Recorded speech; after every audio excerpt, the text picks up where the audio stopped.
Well, welcome everyone. We're going to start on time because we might have a ton to say. We might have a little bit less than a ton to say, but we're going to get started on time.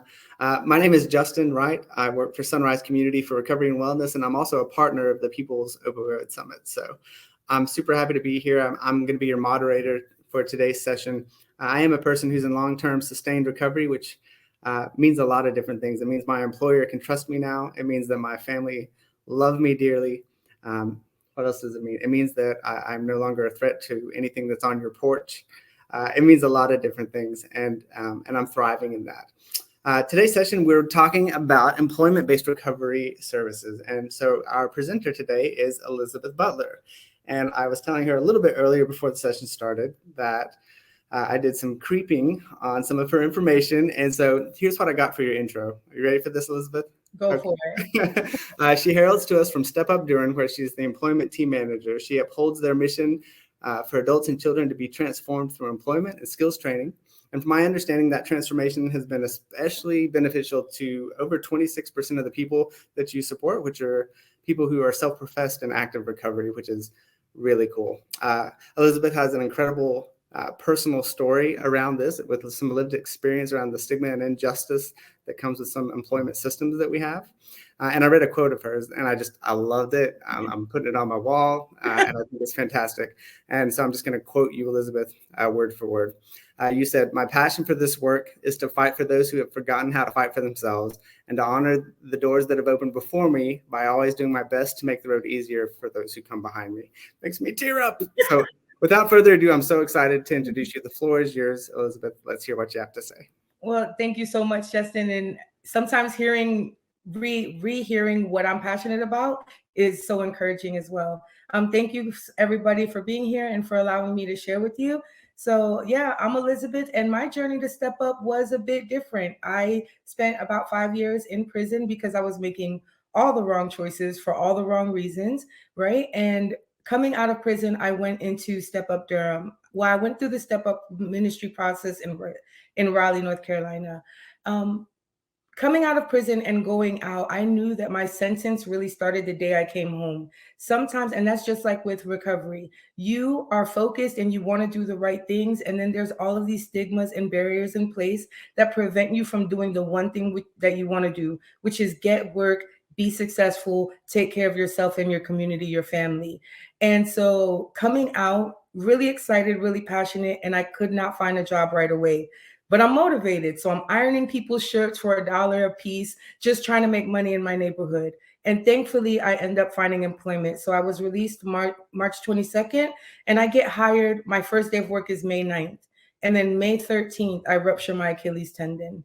If any of you are athletes, if any of you have ever suffered an injury, I want you to imagine what that feels like. The thing about me was I was so desperate to be successful, to not go back to prison, to make it. I didn't have family and friends to support me. I walked on that ruptured Achilles tendon from May 12th all the way through June 1st, when I could finally feel like I can go to the doctor. They gave me a prescription, and here I am now, after surgery, after prison, taking these pills. Thankfully, I did not relapse into substance abuse. Thankfully. But that was such a dangerous time. What kept me motivated? I had a job that seen the effort that I was putting in. They're the ones who were like, take the time off. We will hold your job. You've already done it. They spoke worth into someone who felt worthless. They empowered me when I felt alone. And that support and that community of the job that I got, who took a chance on me when society was really saying she's not going to make it, gave me enough of a push to take the medication for the 3 days after my surgery and then stop. And I stayed there until I started working at StepUp, and here I am now. I am not unique. There are many of us in this country who have struggled with substance abuse in the past and who will make the right choices. But employment is such a key component of that. Employment, yes, it takes care of your basic needs, right? So you can pay your bills and buy the things you need and have food, but it also gives you a sense of structure and self-worth and discipline and accomplishment that really, really put you on a path to long-term recovery. I am very proud to work at StepUp Durham. So, about 180 of our participants have come through the criminal justice system. Only 6 of those have recidivized. I think there's a direct correlation between employment, which is what we do. We are an employment-based program. Our first thing, step one, is getting someone a job at living wage. And so to say 180 have come to us and only 6 went back, I think that that's an amazing statistic. Those 6 that went back did self-identify as struggling with substance abuse recovery. And so we are now looking at, okay, what could we have done different, right? What systems could we have put in place? Because while working is good, $9.75 an hour, $10 an hour, realistically is not enough. It is not enough to sustain someone's life and to help them. And so we focus on gainful employment. We focus on living wage. To have 26% of our participants who've identified with substance abuse, it becomes about how do you build an employment opportunity that's going to support that, support recovery. It's not just about finding a job, it's about keeping a job and getting a career, right? And so we do a lot of employment coaching before even placing someone in employment.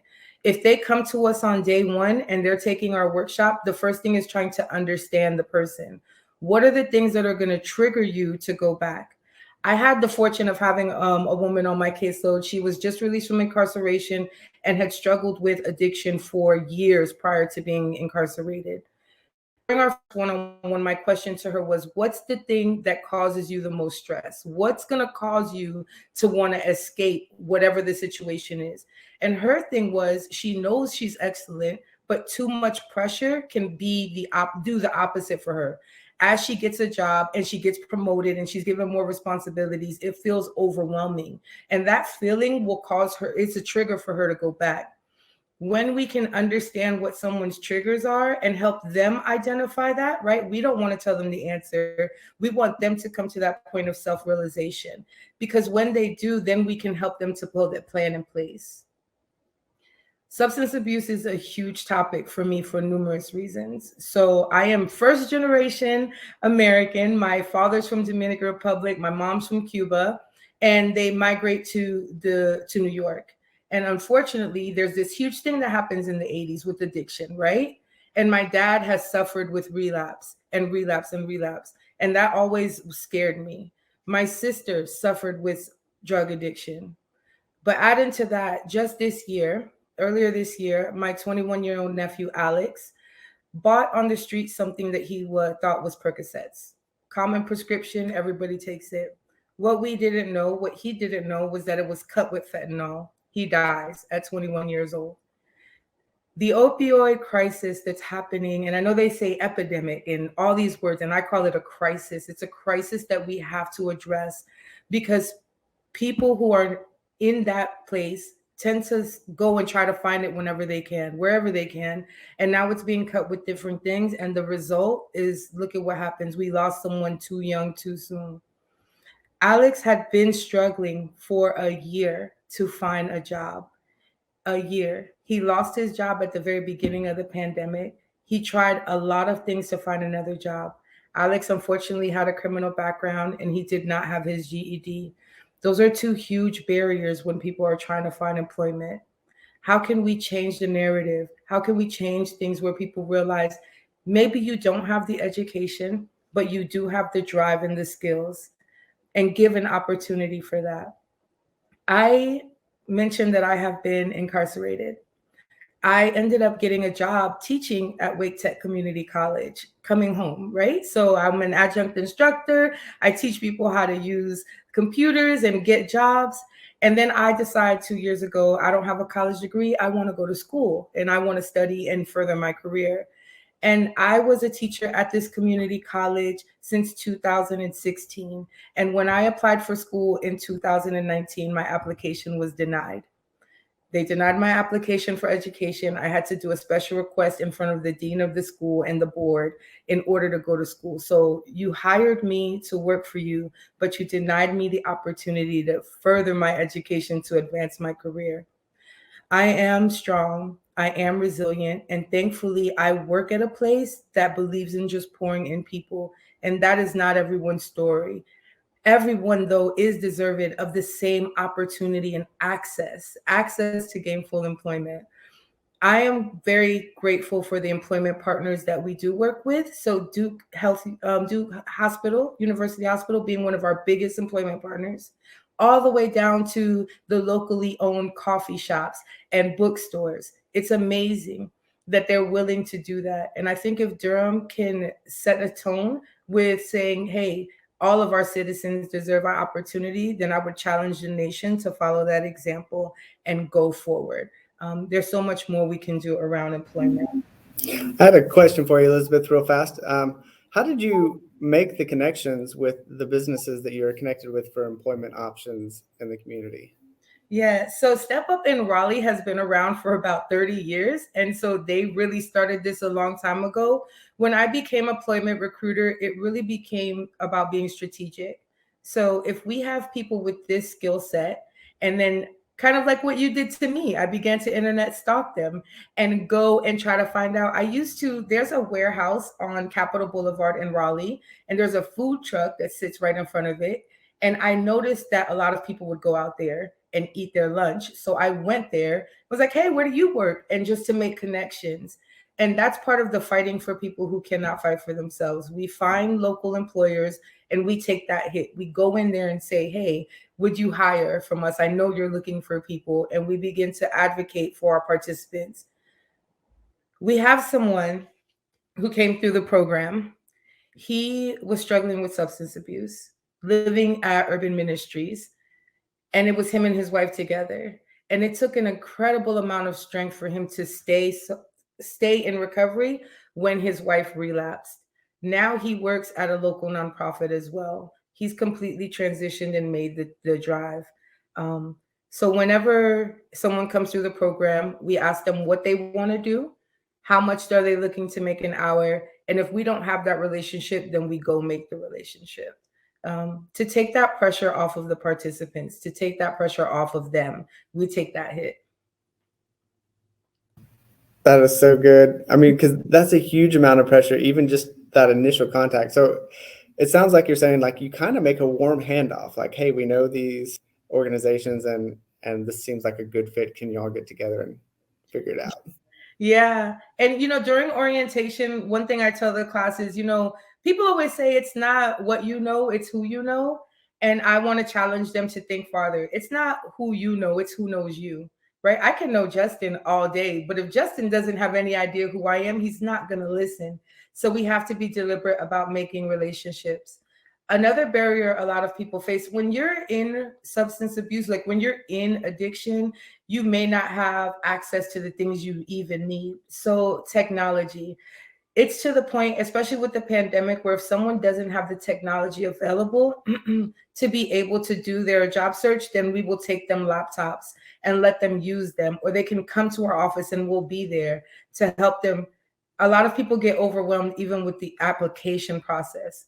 Have you ever tried to submit your resume online and then you get 10,000 emails that are not from the job you applied for? That constant feeling of overwhelmingness is what we try to combat, because really that's the hardest part about staying sober. It's not just not doing it, it's when all of the things happen that you can't control. And so we try to do anything we can to fight that. I love that. Yes. I mean, if you've ever been lucky enough to apply for a job and you've done it that way, you're right. Like you get 10 million emails. And, I hadn't thought about it before, but really the most overwhelming part is trying to figure out how to even connect, right? Like it really is like, am I able to, did the resume get in? Did I do the resume right? Were there any misspelling things? Like, what's a resume look like? Like all of those things are just because, just personally, I've had the same job here with Sunrise for a while, but I help people with resumes. And I looked at my resume the other day compared to what's out there now. Yeah. I mean, it looks ancient, and that was just like 5 years ago. So Yeah. to have that, all of those extra stressors taken off a person, it's gotta be super useful and helpful. Yeah, and that's the thing. We're always paying attention to what's popular in the market. What is the way to get things done? And so the 3-day workshop, we consider it like a boot camp. Someone comes to us and says, hey, I'm looking for a job. We're going to make the resume, but we're doing it together. So you don't have to worry about typing it up and stuff. Let's talk through it and you can see the process. But we don't make them perfect. The reason is very simple. We're going to give it to you and I want you to tell me what you see. Tell me how we could make this stronger. And so that way they have a sense of control over what's going out. We have volunteers who come in and conduct mock interviews. Interviews are scary. How many people fail the question, why don't you just tell me a little bit about yourself? Stuck. They don't know what to say, how much is too much, which part do I talk about? And we record the video so that afterwards with one of us that are employment counselors, we can sit down and watch it and say, what did you like about what you've done? And where do you think you made a complete mess? Because the more you can practice something without the pressure, the easier and more confident you become when it's actually time to deliver. We talk about practice makes permanent. And it's just the same with recovery. You practice recovery every single day. Addiction is a lifelong battle that you can never quit. So every day you wake up and you start and you just try. And when it gets hard, you reach out to your network. I have a foster mom who I love. She's amazing and took me in as a teenager and really helped shape me into a strong woman. If I'm having problems with my job, I know I cannot call her because her answer is going to be fight everybody, tear the place down. I made you strong. You don't have to take that. And I love it because she's trying to empower me.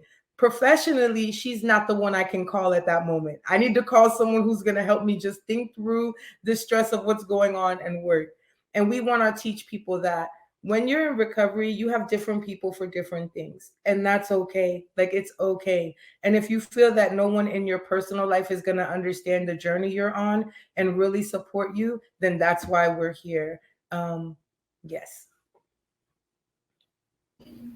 I've never really thought about it because it seems like I'm very intentional in a lot of different ways in my recovery, and a lot of people are, because we've been trained to like know your self-care stuff. Make sure if you're a meetings person, go to your meetings. Make sure you're connecting with a sponsor or a mentor, all those types of things.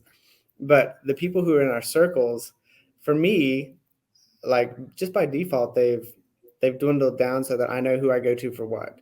But I don't have a lot of coaching around that. That's just like 9 years of struggle busting, like trying to figure out how it is that those people came into being. So I love that. Like, you're like, cannot go to the foster mom. Cannot love her, but no. And, you know, so many of the people that we serve are really in the most desperate of places. So either coming out of, some of them are in substance abuse houses, transitional houses. Some of them are just coming out of incarceration. Others, for whatever reason, have ended up in the homeless shelter. And even for those who have their own house and car, they've seen their life fall apart. And so now they're trying to rebuild. Sometimes when you're desperate, self-care is the very last thing on your mind. Everything is off your mind except work. And that's where we find, again, that statistic of 180 have come to us, only 6 recidivize. Because with everything else going on in life, with everything else that's going on to distract you, you know you can go to work, and for those 8, 10, 12 hours, however long you're working, you can just thrive. You get to prove yourself there. And that sense of confidence that you get, like, man, I went in there. There's nobody better than me. The place I got hired after prison had never hired someone with a criminal background before. It's called the Umstead Hotel and Spa. It was the only 5-star, 5-diamond hotel in the state. And I went in for my interview and I tell them about my criminal background. And the housekeeping supervisor loved me. HR, not so much. I'm a flag. She advocated for me. And I had to go through 4 different interviews to get someone to advocate for me. What was the success? I knew all the reasons they shouldn't hire me. But all I know is I'm the best cleaner you are ever going to find in your life. That room will not be cleaner than when I do it. And so even that, people in recovery, everybody has something, that thing that you know you do better than anybody else. You know it. How can we get you to talk about that? Talk about that. And any employer worth working for is going to recognize that you're going to help them increase their profit by achieving their goal and all of those things. And so I really hope employers can shift the focus. A lot of people want certain demographics to work for them. The thing is, there's a lot of job hopping that happens, right? I'll work here 6 months and then I'll go here and that. People in recovery, I find, want stability. They crave it. You give them a chance, you'll never regret it. What would you say to some of us who might be like super new to recovery, or maybe are still trying to figure out some of the kinks of how to become stable? And that job is like obviously a very huge part of that. What would you say to someone who would come into your office and just try to admit to you, like, I'm not good at anything. Like, I want a job. I don't have experience. I've been out on the streets for however long, and I'm not good at anything. How would you work with them? My first answer is very simple. If you've been out on the street for 3 years, you're good at something because you have managed to survive on the street. So maybe, and so tell me, then I ask the questions. I do feel like for people in recovery, being able to tell that story, whatever part they want to share, is important. So I want to understand, what are you good at? Okay, you were on the street, you didn't have a car. That means you can be on your feet all day, every day, right? You can carry your stuff physically all day, every day. Sounds like you might do good in a warehouse where they need people who aren't going to want to sit down and aren't going to be complaining when they have to lift 40 boxes. What do you think about that? Or, okay, so you like to be outside. You've been outside, right? What do you think about landscaping? Do you have allergies? Like, does the pollen bother you? Because landscapers always are looking for someone. So it's beginning to identify what their situation is, what they already are doing, even if they think they're not good at anything. For the ones who are homeless and stand, especially in Durham, there's places where they always stand and they have their safety vests on and they're asking. Seems to me you're great at interacting with the public. You know how to talk to people all day and you don't have any problem asking. A retail position where you're kind of asked to kind of engage with the public and talk because you have a great personality. It's speaking life into what they are right now and then getting them to believe that there's more on the other side. You are really good at what you do, I can tell. Because I'm like, how do I get one of these in Asheville, which is where we're from? I just believe, I believe in the person. I really do. I believe in the person. And again, I never want, it sounds like a great story. Like, oh my God, she got out of prison and she ruptured her Achilles tendon and she would walked on it and she's so strong. I was not strong. I'm saying that honestly. I was completely desperate and felt completely alone. Like, if I don't do this, there's no one else. And Yeah. if we can figure out a way to make people not feel that, you should be driven. You should have goals, but it should not be to the detriment of your health and yourself. But there are people like that. Let's find them and get them working. How do we get them working? And how do we get them to see their worth? Would you mind speaking um, to the idea of purpose? So anytime I've ever got a job, the second that I walked out of there and they said, yes, you have it, or I got the call, like my chest is puffed out. I'm calling somebody saying, I'm making the money now. Like I'm doing it, right? And it makes everything better. I have like this, and it's not just because of money. It's because there's something like inside of me, I think, that just makes me feel more valuable. Do you see that a lot in the participants that you support, and what's that look like? Yeah. No one, a lot of the people we serve don't feel that they're going to get the job until they get the job. And that sense of joy that they get, like, oh my God, they picked me. Like, they picked me with all of my barriers. We do this thing where we're always asking them, tell me about you. And they can list out 1,000 things negative. And sometimes it's not even what they necessarily believe about themselves, it's what they've been told and they've been rejected so many times. So when someone gets a job, they're ready to go. They do feel the purpose of it, they feel the confidence of it, and they feel the value. And they tend to just, that first 90 days of the job is so critical. It's so important. And they're calling us every week. Oh my God, this week they gave me this responsibility and they let me do this. And I showed them that. And you can hear it happen. It's beautiful, actually. It just takes me like immediately back, right? Like immediately you think, I've been there. I remember that feeling, and it's so good. Yeah. Do you have, as I was thinking about what you're doing, and I'm wondering, do you have a specific way that you incorporate people's recovery into that job search? Is it, because I don't know much about the program. So I know that you're seeking people and helping them with employment options and training them up. But how much of it has to do with, hey, let's make sure that this recovery thing is in the forefront, or like, how do you incorporate the recovery aspect or do you, or can you? Yeah, what we do is give people options, right? And so when they share with us on day one, listen, I'm struggling with substance abuse recovery, and this is what our focus shifts from immediately finding a job to immediately finding the treatment option that's going to work for them. Some people are not encouraged by going to NA meetings or AA meetings. That doesn't feel like a healthy space for them. So they're looking more for like this one on one person. I'm grateful for our volunteers. So we offer something called a co partner. So if I'm in the program and you're my co partner, so every week you're my person, you come to class with me, and then we're talking through life and trying to figure out what's going on. And so not only do you have a step up staff person, but you have a community member who's tying in.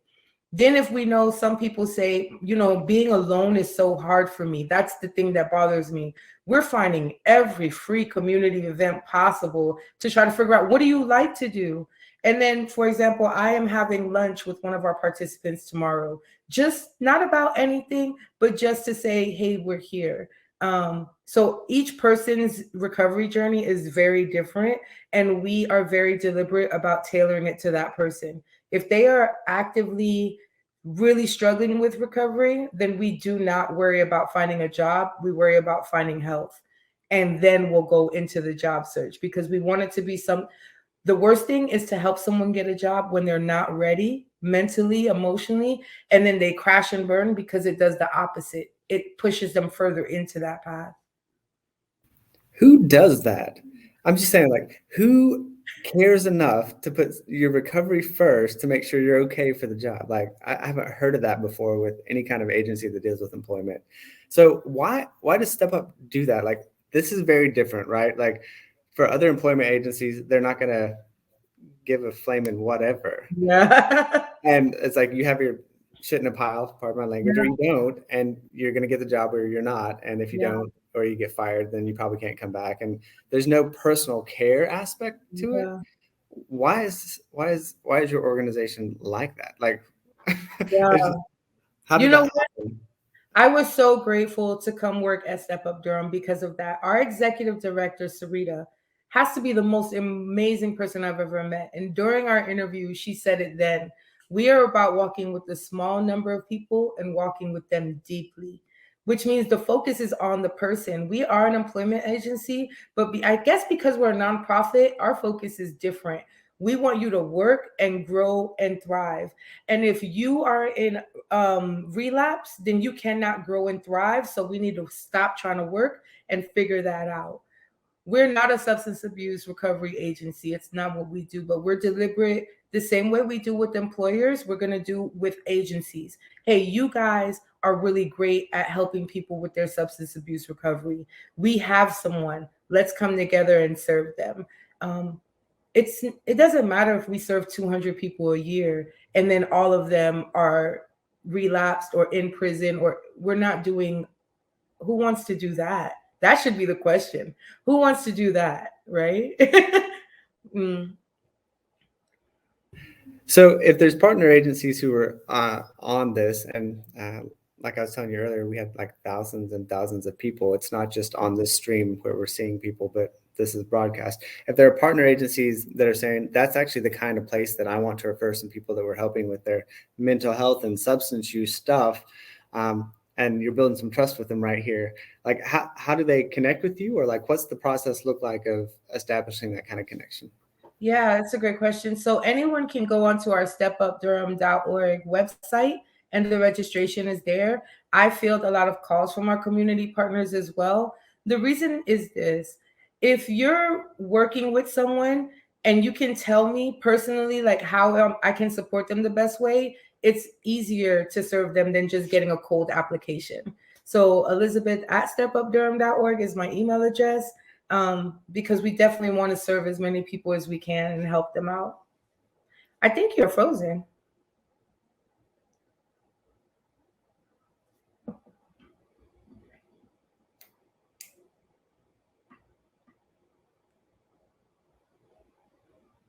So I don't know if you're frozen or I'm frozen, but I guess I will just keep going. Okay. Um, And so the good thing is, because we're virtual, we're able to serve participants from anywhere. So we have some right now in Chicago, we have them in Virginia. And so we can still provide the same. Oh, okay.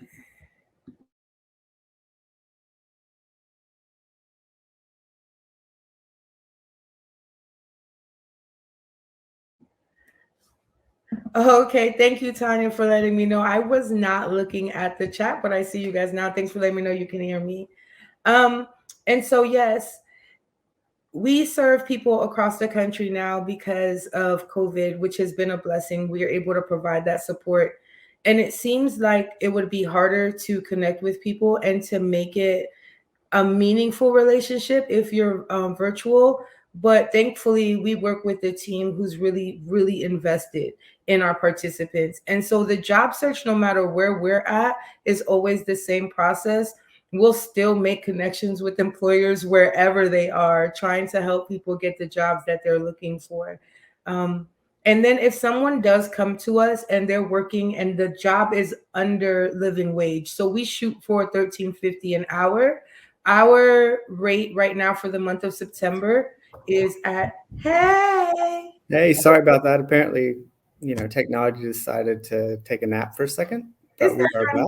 It's that kind of day. Yes. I was just sharing that we are able to provide employment help for anyone across the country because we're virtual, and that looks the Yeah. same. So when we help someone find a job, it's not giving them what we think is the best. We really ask them those questions. Tell me, what hours can you work? Realistically, how much are you looking to make? What are the barriers to all of that? And then we cultivate those relationships. As a team, our goal is within 90 days from our workshop, someone is employed and that they're employed at $13.50 an hour. I'm happy to say for that the month of September, we exceeded both goals. Our average turnaround time is at 34 days, and our average wage is at $20 an hour. And that is sometimes you have people who get way more and sometimes people way less, but the average being that, we're very proud of what our team is doing right now. More than we're proud, the participants themselves are proud. And it's causing them to drive forward.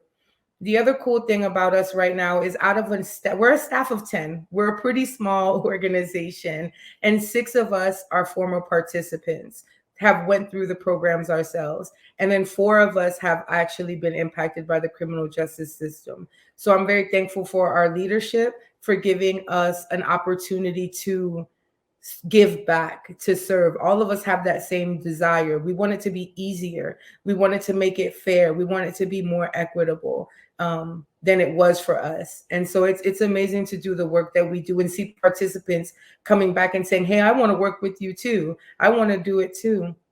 Another cool thing we were doing because of the stigmas, not just about addiction, criminal background education, we started something called the Build Apprentice Program. So let's say we have a gentleman who came through struggling with substance abuse, doesn't necessarily have the skills needed to get into a different job. And so we hire our participants at $13.50 an hour. And we go to companies and say, listen, I see that you own XYZ company and you need someone. I'm asking you to hire this person for the next 12 weeks and we will pay them. So you get a free employee and we will pay them and we will take that hit. But if after the 12 weeks that person is great, we're asking you to give them a job. Not one Build Apprentice that we have placed has not gotten the job at the end.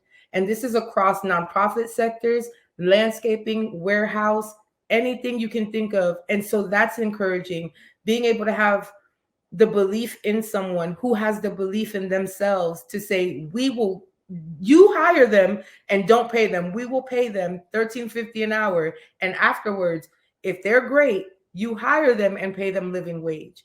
And so that's been amazing because employers sometimes are scared. And I'm not judging them for that. I can understand.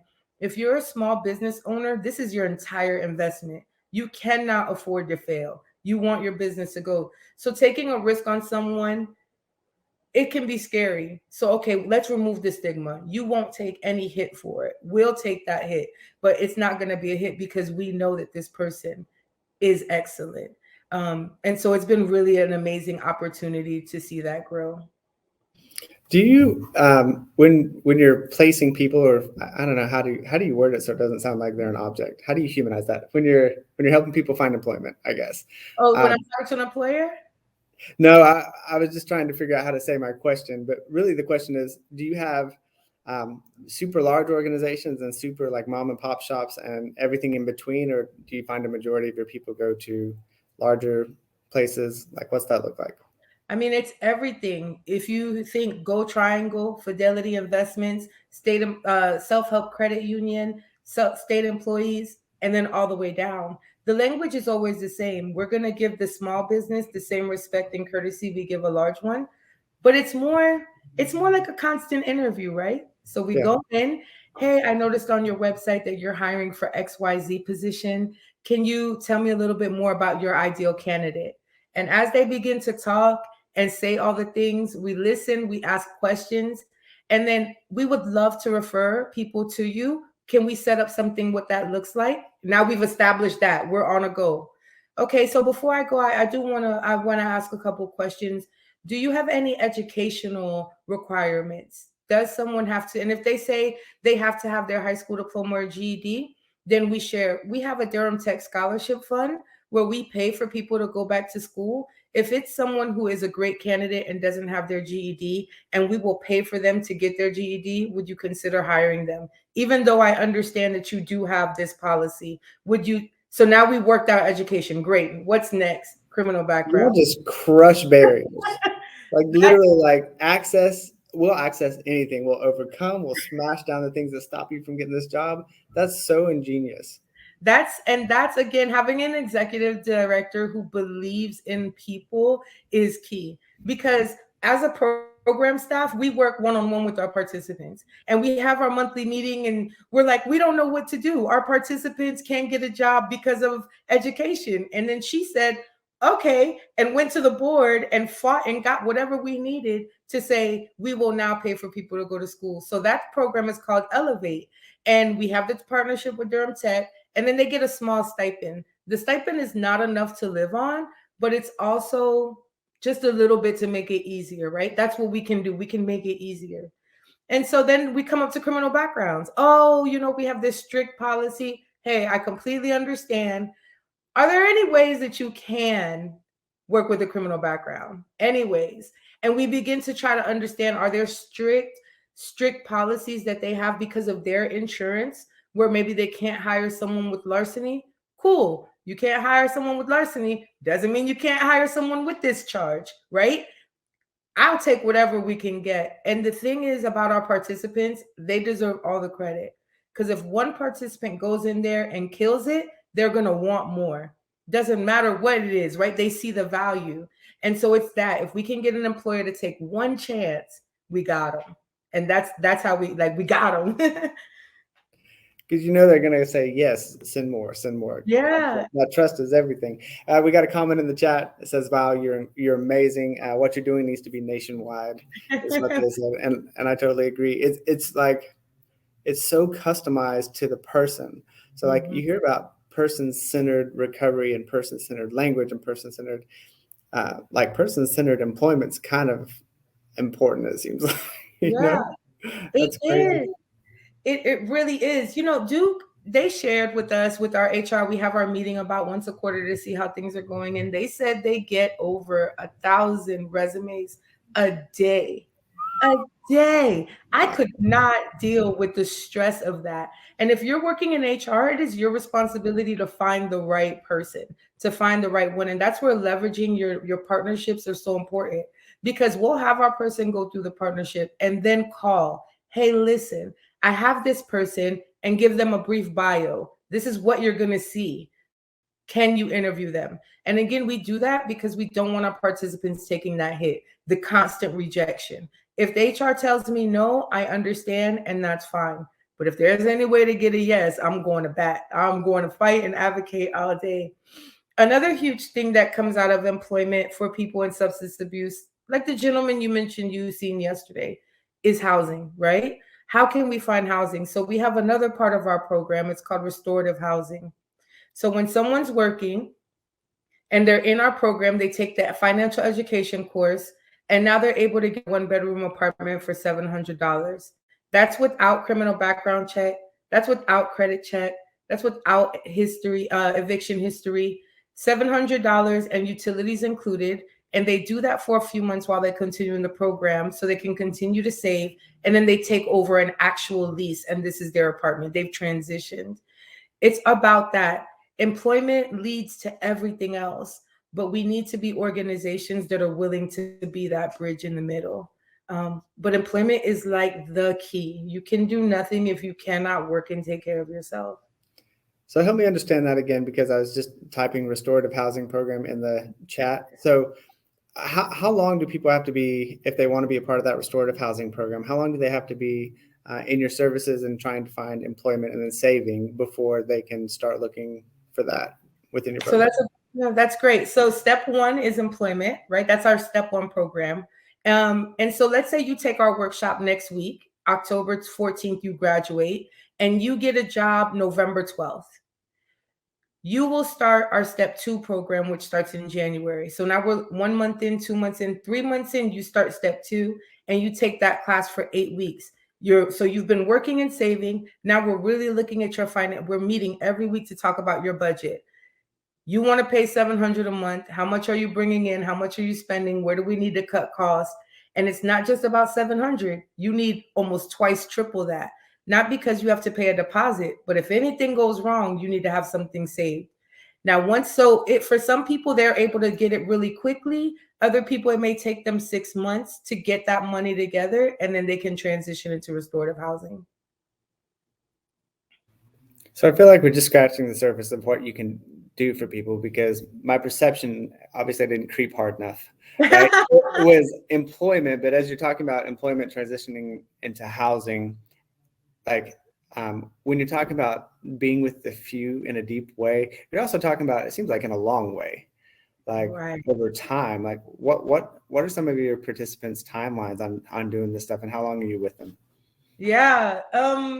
So that runs it based on the participant. It's generally about 1.5 years, and then they can go into step three, which is where they get a stipend once a quarter. So it's $1,000 spread out over the year, and each one of them has a passion project. And so we match them with someone in the community who will help them.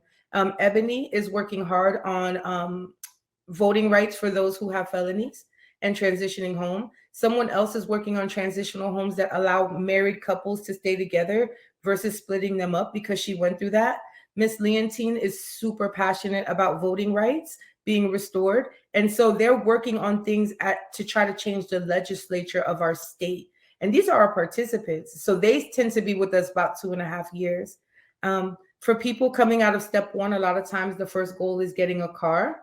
And so if they're able to save $632, they buy a car. No car payment, no anything. And so the program is about walking with them deeply from employment, because we know that's your first goal. But what are the other things that caused you to feel in the place that you were, where you felt that substances was the only escape, right? It's not just about a job. There's other things that happen to them, that really happen to them, to make them go down that road. We need to help you figure out the answer to all of those, not tell you the answer, not give you anything, but we're going to help you.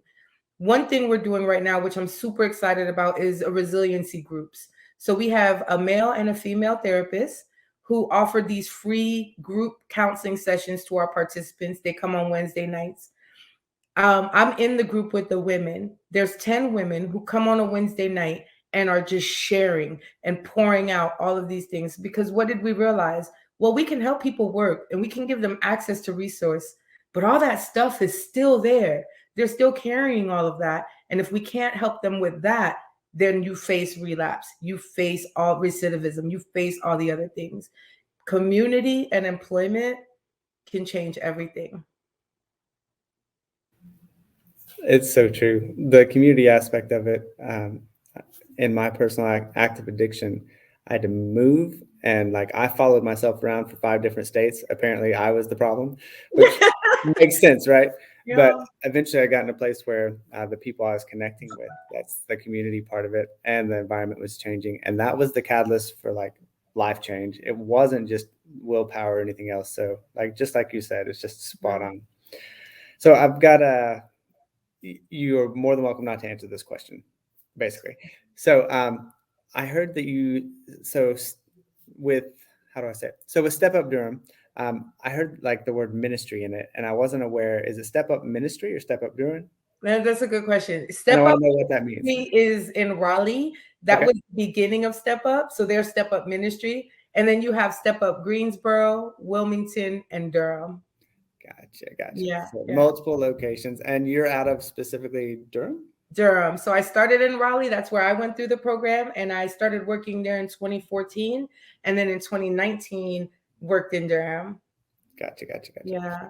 So when we have specific people who, if we're in service fields right now, there are people running through our minds, if we're in this area specifically, that we want to be able to get connected with an amazing program like that. Is that simply going to the website, or is there a way that you want us to connect that way? Yeah, so you can just either go to our website. Any emails that someone wants to send me directly are also fine. So it's just elizabeth@stepupdurham.org. Let me write that. And I feel that that's helpful for community partners because sometimes they want to talk more about their specific person or what that person's going to need. And if it's a referral from a community partner and their person doesn't have a laptop access to our technology, then we want to make sure we can set that up for them. Like, how can we get them in our program? That's beautiful. Okay, so got the email address in there? Go ahead. You said about 5 states, like living in 5 states. As a teenager in Florida, my journey, I started selling drugs at 12. I would carry them in my cello case, and I would just have to carry them all day and then give them back to the person at the end of the day. And that started my journey. And by 15, ecstasy hits really hard in South Florida. And so partying all the time, and you always think you're okay. You always think this is just what we do because we're having fun, and transition into cocaine and drinking all the time. But I'm still thinking I'm totally fine. And then I go in the military. And so now I'm in Texas and I'm partying even harder because and again, not realizing I'm running from things. And then I get to North Carolina and I'm like, okay, I'm not going to get high anymore, but I start drinking. And at this point, I'm just working at Burger King and the liquor store is right there. So every day I'd go buy my big bottle of liquor, put it in my book bag and take it to work. And then in between running the drive-through, go and take shots. And somehow had convinced myself I was totally fine. I had a job. I didn't have community. I just was working just to work, right? And that's why I feel it's so important, the employment in the community and businesses and employers who are invested in their staff. Their staff is their biggest asset. Really, it is. So yeah, going to prison and coming back out was really like for me, like I'm not gonna make these choices anymore. And again, I'm not unique. There are so many just like that who just give them a chance. They don't even need a chance. Just open the door a little bit and then they're going to blow it up. There's never going to be a door again. It's amazing. So when you combine that community aspect with the job and with, your restorative housing program, it's like, hey, here's a life. Like you have capacity for family, you have capacity for people beside yourself once you're stable and those types of things. How do you, because I'm sure you do, how do you help people create that community apart from in the workplace with some of the things you do? Yeah. So one of the first things we ask at orientation too is like, so I tell them like all the things we can do. And I'm like, so who's the most important person on this call right now? And not too many of them will say themselves, right? Oh, you are Miss Elizabeth because you're going to connect us. It's not about me, right? It's about what you can put into it.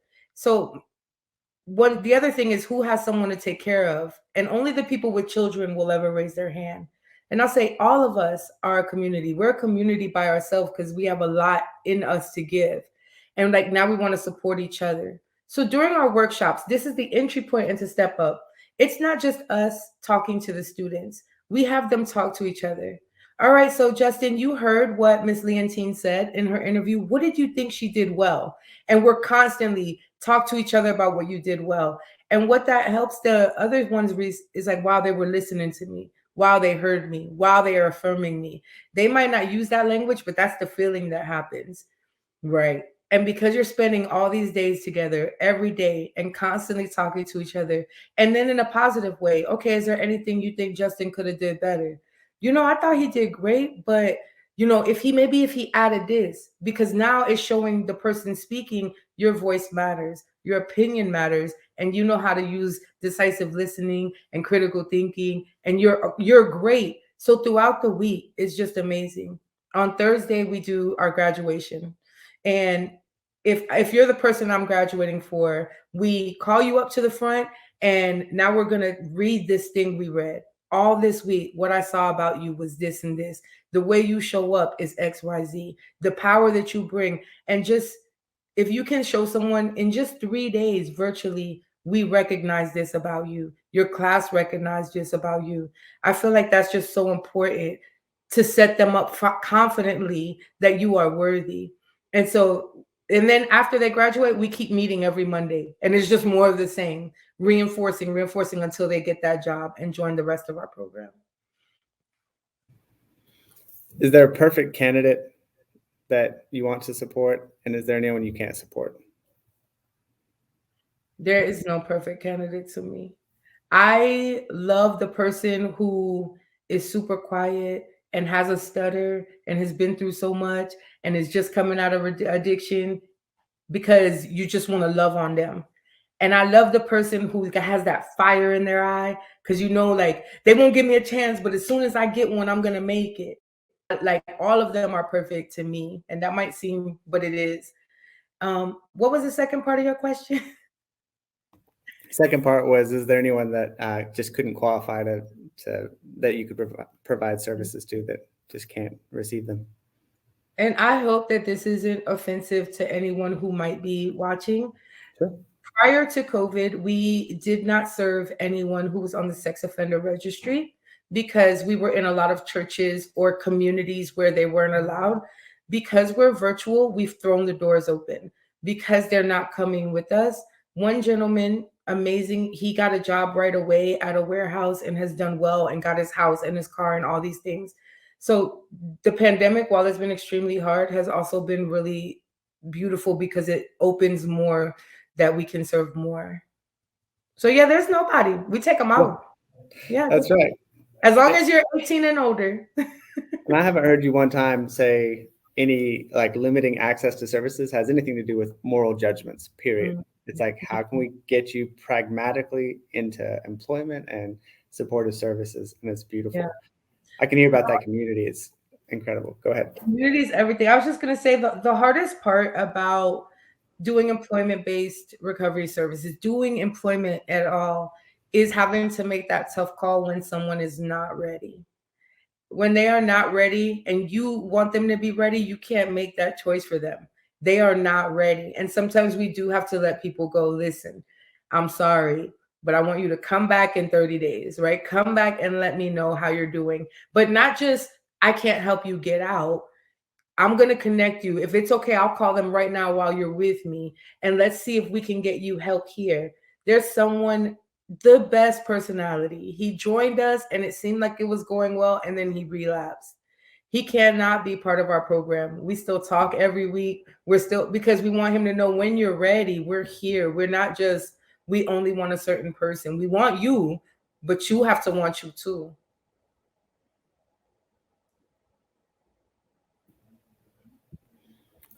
Is there any, and we have plenty of time, but if you're done with what you want to say, is there any final comments you want to say before I open all this up for any kind of questions people might have?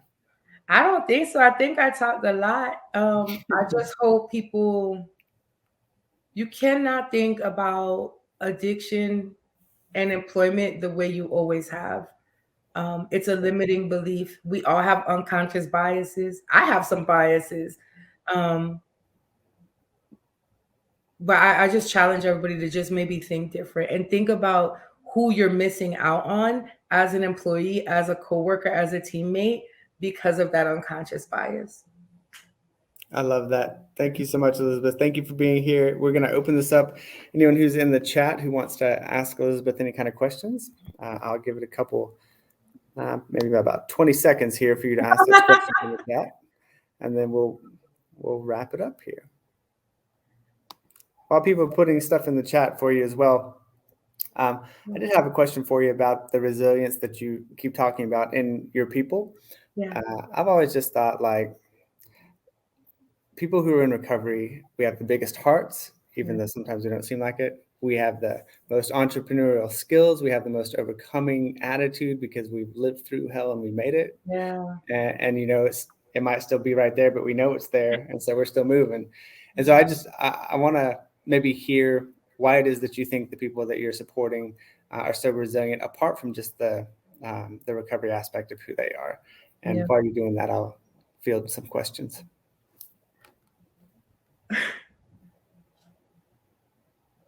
I think that when you've gone through something, really gone through something, it just shapes everything about you. I remember having a friend who our lives are completely opposite. She hadn't been through any of the things, and she wanted to go through things so that it could make her stronger. And I was like, do not ask for that. Do not. I think, especially with addiction, when you beat that monster, when you can wake up day one and be sober, and that turns into day two, like that feeling will drive you because now you know what it took to get through that. And it's not just the first day you don't get high. It's the first day that you stop being sick from not getting high, right? When you can calm down and you can breathe. That resiliency, the determination it takes to do that. What's a problem at work? Nothing. What do you need? I can do anything, right? That becomes the attitude. What's going on? I got this. You do become, I am not trying to be egotistical, but I know that I am excellent. And I know that I'm excellent. And I know that I support my team well because I know very well what it was like to be alone, to need support, to fight every day, and to run from my problems. So now, and I never run, I show up. And that's the story of people who have that past. You learned how to show up for yourself, and you learned what it cost to get there, and you learned that there was someone, even if it was one person, who had your back, who supported you. And so you just show up to work in a different way. Like, I'm excellent and I know. Not to be egotistical, but it's just I'm excellent and I know. I want to thank you for being here. It's been a pleasure and an honor to hear from you. I love how you connect your excellence. Every time you talk about it, you talk about the people around you as well. And I love how you create that atmosphere. Thank you to StepUp as well. You are doing life and employment and connection in a different way, and people need to know about it. So thank you so much for being here. And yeah, we'll close it down. Really appreciate you. Y'all who are in the chat, make sure you connect to our other presenters and presentations that will be going on for the rest of the day as well.